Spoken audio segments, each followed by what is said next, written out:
Hello et bienvenue à toi dans cette nouvelle vidéo partage ce matin pour évoquer la thématique de la reconversion et de comment finalement quand on choisit de se reconvertir, tout ce qu'on a pu faire avant en fait est à prendre en fait comme comment dire, comme quelque chose qui potentiellement n'est pas du tout à mettre à la poubelle. Euh, j'ai fait une reconversion à 180 degrés, c'est-à-dire que j'ai vraiment décidé à la quarantaine en fait de complètement, j'allais dire, virer de bord professionnel et en fait je me disais ah mais en fait ce que j'ai fait avant ben ça n'a rien à voir. Là il faut vraiment que je recommence tout à zéro et ça va pas forcément être évident en fait aussi d'acquérir une certaine légitimité, une certaine confiance finalement de la part de mes futurs clients. Je me suis dit bon, on verra bien en tout cas. Donc pour la petite histoire, j'ai fait un BTS d'assistante secrétaire trilingue quand j'ai eu mon bac. Et puis ensuite, je me suis lancée du coup dans le milieu professionnel en tant qu'assistante. Et puis j'ai cheminé en fait en tant qu'assistante pendant 20 ans, assistante administrative, assistante de direction, assistante administration des ventes. J'ai fait aussi un poste de chargée de communication. Donc voilà, j'ai vraiment eu, comment dire, euh, j'ai vraiment eu des postes variés qui m'ont permis vraiment de goûter à différentes activités. Alors j'ai toujours travaillé dans l'industrie, au cœur de l'industrie. L'industrie navale, l'industrie aéronautique, tout ce qui concernait aussi l'implantation des antennes GSM à une certaine époque, là, quand ça s'est bien développé, aux abords des années 2000. Et en fait, arrivé à la quarantaine, du coup, il y a eu un vrai élan de changer, une vraie envie, en tout cas, j'allais dire, d'écouter la voix du cœur. Et donc, j'ai décidé en 2018 de me former en hypnose. Avant ça, je m'étais formée à la numérologie. Donc voilà, d'assistante en fait de direction où j'étais vraiment dans l'organisationnel, dans la gestion des déplacements, dans la gestion vraiment bah voilà, de travailler pour des managers, pour un directeur, un président même. Du coup, là, je me retrouvais à prendre en charge des personnes pour les accompagner, en tout cas, à ce qu'elles se sentent mieux. Et c'est vrai qu'il y a vraiment une part de moi qui s'est dit, bon, en même temps, bah voilà, tu démarres, tu démarres de zéro et tout ça. Et en fait, je vous fais ce partage aujourd'hui parce que finalement, on démarre pas vraiment de zéro. En fait, il y a vraiment des choses que l'on sait faire naturellement, que l'on sait faire intuitivement.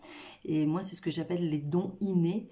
C'est-à-dire que ça fait partie de nous, ça fait partie de qui on est et on a ça à l'intérieur et on a simplement comme à les laisser se révéler. Voilà, j'ai souvent parlé de ce... Pour moi, c'était vraiment... comment dire? C'était vraiment évident. J'ai commencé à faire du tirage de cartes avec un tarot amérindien. J'avais jamais appris à faire ça et pourtant, quand je tirais les cartes, je pouvais transmettre des messages aux personnes et les personnes étaient là, ah oui, ça me parle, ah bah oui, oui, ça me parle et tout ça. Ok.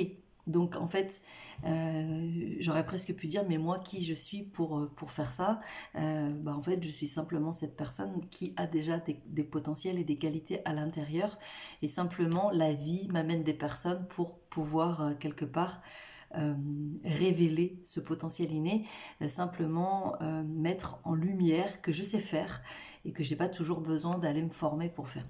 Alors évidemment en hypnose je suis allée me former dans une école à Paris.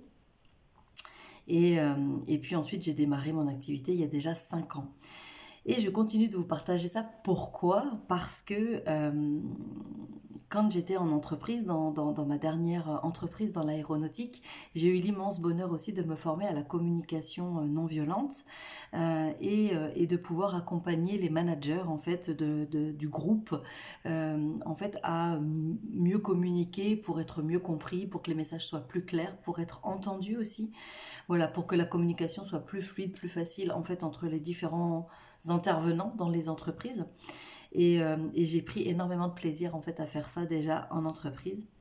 Et récemment, du coup, j'ai répondu à un appel d'offres pour une école à Valence Et j'ai répondu à un appel d'offres. C'était la première fois que je répondais à un appel d'offres.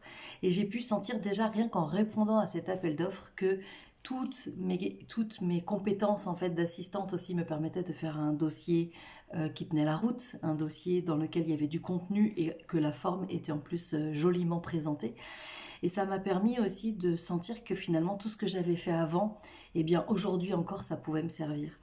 Et, j'ai eu la merveilleuse nouvelle d'avoir reçu l'info comme quoi j'ai été retenue en fait sur une partie de ce que j'ai proposé. En tout cas, j'ai été retenue notamment sur le fameux module savoir communiquer. Donc ça m'a vraiment mise en joie. Évidemment, je me suis dit bah, que voilà, ça y est, c'était reparti. Les compétences d'hier pouvaient ressortir et que j'allais pouvoir accompagner des jeunes à apprendre à bien communiquer, qu'ils puissent se sentir entendus, qu'ils puissent comprendre aussi comment dire, tous les freins qu'on peut avoir vraiment quand on veut communiquer, parce que communiquer c'est un sacré challenge et les relations humaines aussi. Donc voilà, je suis très heureuse d'avoir été sélectionnée sur cette partie-là et je vais pouvoir démarrer donc du coup en structure à partir du mois de mars là. Donc je vais continuer évidemment d'accompagner les personnes qui viennent me voir en présentiel, en visio, que ce soit pour des séances spot ou que ce soit pour des coachings. Évidemment, je vais continuer ça, bien sûr, parce que j'ai à cœur de vous accompagner et je vais aussi du coup commencer à développer tranquillement la partie du coup communication. Enfin voilà, les jeunes, ils ont vraiment besoin de nous. Moi, je sens que j'ai vraiment envie d'être avec eux pour les soutenir, pour leur montrer la voie aussi quelque part, que tout est possible. Et je crois que mon parcours, en tout cas, en témoigne naturellement. J'ai rien besoin d'inventer pour ça.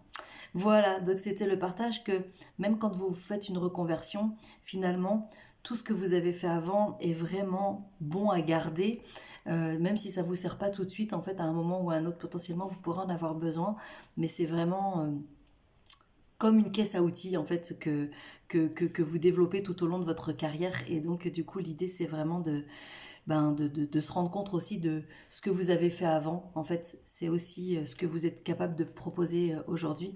Donc voilà. Donc n'hésitez pas à vraiment prendre quelques instants pour regarder dans le rétro tout ce que vous avez fait, tout ce que vous savez faire. Voilà, tout ce qui vous plaît aussi, parce que l'idée c'est de rester connecté à ce qui vous plaît et ce qui vous met en joie. Et puis après, il n'y a plus qu'à. Allez, à très vite, belle journée à vous.